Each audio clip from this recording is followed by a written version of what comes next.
Barcelona did not expose a small Red Bull problem. It exposed a real reason Verstappen's entire 2026 season is falling apart. Fourth place, behind Hamilton's Ferrari, behind Russell's Mercedes, behind Norris's McLaren. Only 43 points after 7 races. 3 retirements already. Weak starts, power delivery problems, overheating tires, balance issues, reliability doubts, and a car that no longer lets Verstappen hunt the way he used to. That is not a bad weekend. That is a broken pattern. Because Red Bull's crisis is not one failed part, or one unlucky race, or one bad setup. The real cause is deeper. The chassis, the power unit, the energy system, the tires, and the balance are not working together as one weapon. And when the car is disconnected, even Verstappen becomes trapped.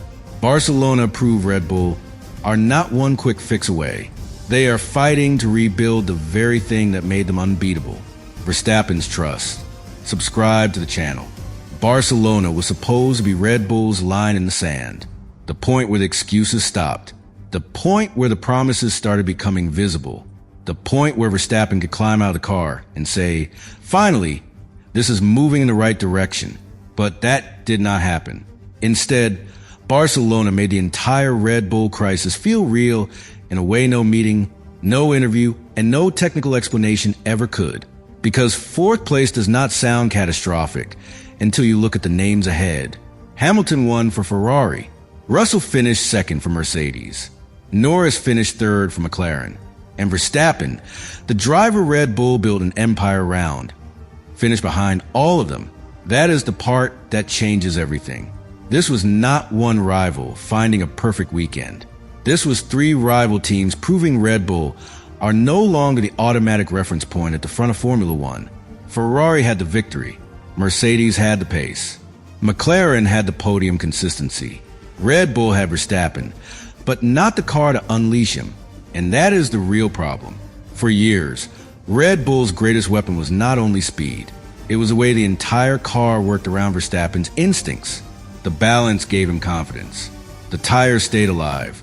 The power delivery supported his aggression. The strategy option stayed open because the car was strong enough to attack in more than one way. Barcelona showed the opposite. The current Red Bull does not give Verstappen freedom.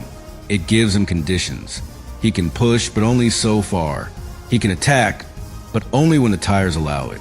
He can recover, but only if the launch has not already put him in trouble. He can fight, but only if the energy deployment arrives cleanly.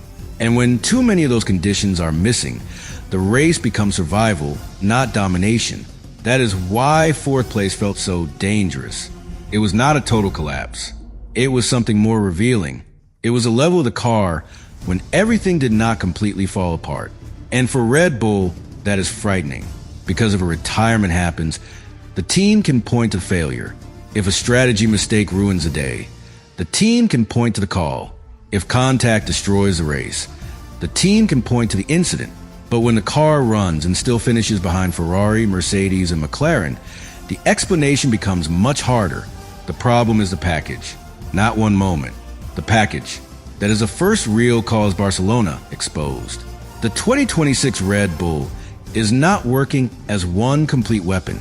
The chassis and power unit are not connected smoothly enough.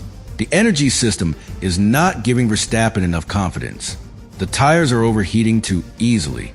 The balance is not stable enough. The race starts are costing too much. Reliability has already damaged the season.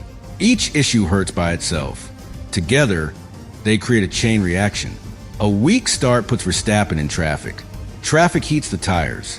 Hot tires reduce grip. Less grip makes the car slide.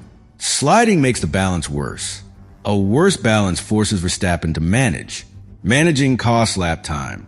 Lost lap time closes strategy options.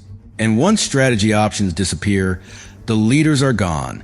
That is how a race can slip away without one single dramatic disaster. Barcelona looked exactly like that. Red Bull were not destroyed in one moment. They were slowly contained by their own limitations. Verstappen was still fast enough to score, still skilled enough to extract a result, still dangerous enough that nobody could ignore him. But he was not dangerous enough to change the race. That sentence would have sounded impossible during Red Bull's strongest years. Back then, if Verstappen was anywhere near the front, the race felt unstable. Leaders could not relax. Strategy walls had to account for him. Rivals knew that if their tires faded, if their pit stop was slow, if they made one mistake, Verstappen would arrive. In Barcelona, he did not arrive, and the rest of the grid noticed. That may be the most damaging part of all, because Formula One is not only about lap time, it is about fear. A dominant team creates fear before the race even begins. Rivals make conservative choices because they know the faster car may punish them. Drivers defend differently because they expect the pressure to last. Teams overthink strategy because the Red Bull threat feels inevitable. But once that fear disappears, everything changes. Ferrari race with more confidence. Mercedes make calmer decisions. McLaren become more ambitious.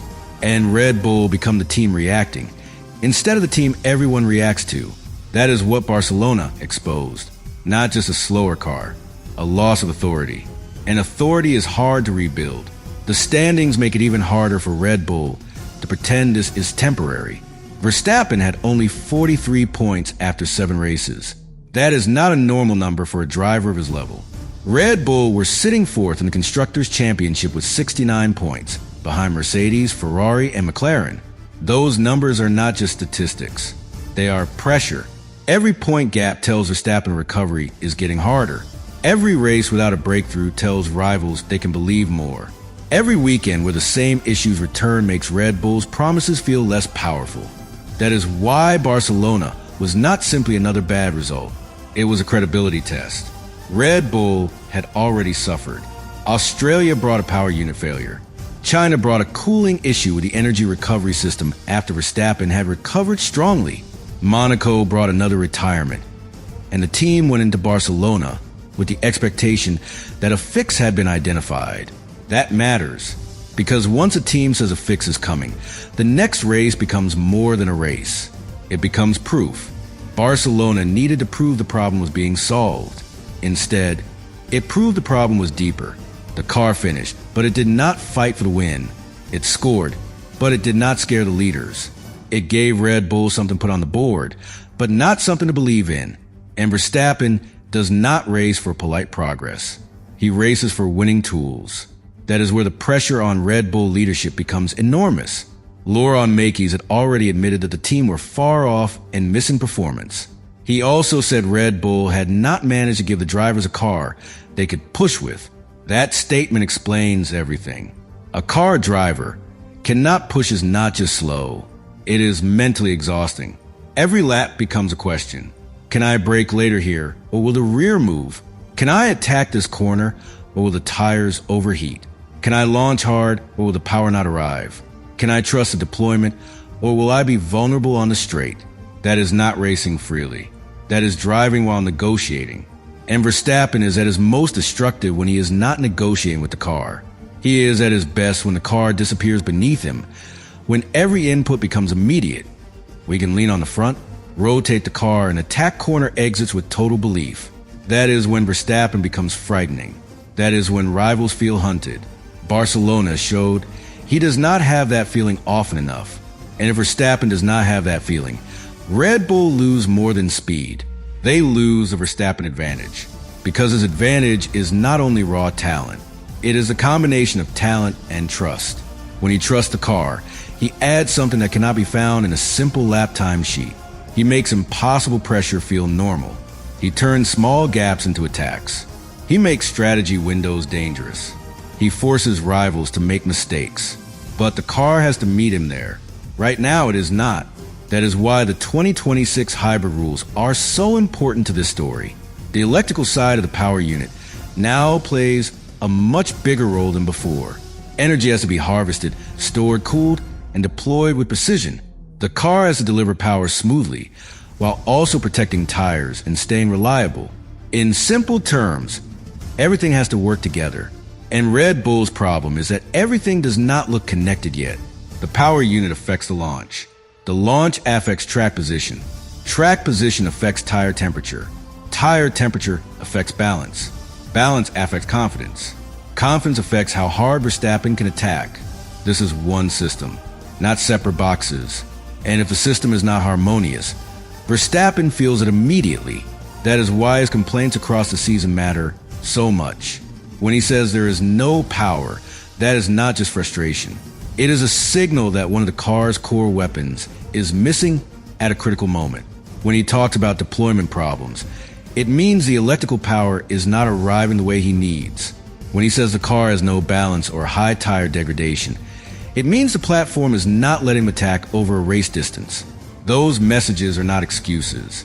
They are symptoms. And Barcelona showed the illness, a disconnected car in a connected era. That is the real cause of Red Bull's crisis. The car is not failing because one part is weak. It is failing because the parts are not combining into the kind of complete, aggressive, reliable weapon that Verstappen needs. The car may have moments. It may show speed here and there. It may look better in low fuel conditions. It may survive a race and finish fourth. But that is not enough. A championship Red Bull has to do more than survive. It has to threaten. It has to make Hamilton, Russell, Norris, and everyone else feel that Verstappen is coming. Barcelona did not do that, and that changes the emotional direction of the season. Hamilton's win for Ferrari gave the paddock a new story. Ferrari looked alive. Mercedes still looked strong enough to score big. McLaren looked steady and dangerous. Red Bull looked like the team still asking questions. That is a painful reversal, because questions create doubt, and doubt creates tension. The reported emergency meeting before Barcelona became important for exactly that reason. When reports emerged of Verstappen speaking with senior Red Bull ownership figures in Milton Keynes, the story immediately became bigger than one upgrade. Verstappen refused to give details and said conversations happen within the team all the time. That may be true, but the reason people cared is simple. The car made them care. If Red Bull were winning, nobody would treat internal conversations as a warning sign. If Verstappen were leading the standings, nobody would connect meetings to his future. But when the car is underperforming, when the driver is frustrated, and when the rivals are pulling away, every private conversation starts to feel like a signal. That is the pressure Red Bull created for themselves. And Barcelona did not reduce it. It increased it. Because fourth place behind three rival teams is not the result that calms a champion. It is a result that makes him ask for proof. Proof that the direction is right. Proof that the next fix is real. Proof that Red Bull can still build him a car capable of winning under these rules. That proof has to come quickly, not in words. In the car, Verstappen needs to feel a better launch. He needs to feel cleaner energy delivery. He needs to feel tires staying alive when he pushes. He needs to feel balance through long corners. He needs to feel reliability that allows him to attack without wondering whether something will fail. Until he feels that, the crisis remains. Because a driver of Verstappen's level does not judge progress by headlines. He judges it through the steering wheel, the throttle, the braking, the tire response, and the race result. Barcelona failed that test. And that is why Red Bull's next move matters so much.